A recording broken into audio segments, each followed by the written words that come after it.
APCC అధ్యక్షురాలు YS Sharmila కూటమి ప్రభుత్వంపై మండిపడ్డారు. అధికారంలోకి వచ్చి ఏడాదైనా గొప్పలు చెప్పుకోవడం తప్ప చేసింది ఏమీ లేదన్నారు. ట్రబుల్ ఇంజినో అర్థం కావట్లేదన్నారు. సూపర్ 6 కాదని సూపర్ ప్లాప్ అంటూ కామెంట్స్ చేశారు.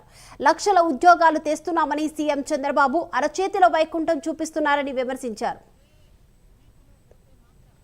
సూపర్ 6 ఎలా అమలు అవుతుందో చంద్రబాబు గారు ఆంధ్ర రాష్ట్ర ప్రజలకు సమాధానం చెప్పాలి. ఇక సూపర్ 6 అయితే సూపర్ ఫ్లాప్ అయినట్టే కనిపిస్తుంది.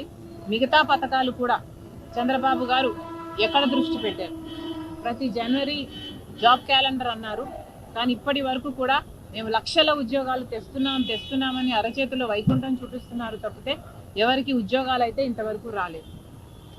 మరి చంద్రబాబు గారు వీటన్నిటికీ కూడా సమాధానం చెప్పాలి. ఫీజు రీయింబర్స్మెంట్ బకాయిలు అయితే 4,300 ఉన్నాయి. ఆరోగ్యశ్రీ బకాయిలు 4,000 కోట్లు ఉన్నాయి. ఇలా ఒక్కొక్కటి నిర్వీర్యం చేసుకుంటూ పోతున్నారు చంద్రబాబు గారు. కరెంటు ఛార్జీలు జగన్మోహన్ రెడ్డి గారు 5 సంవత్సరాలలో 32,000 కోట్ల రూపాయలు జనం నెత్తిన మోపితే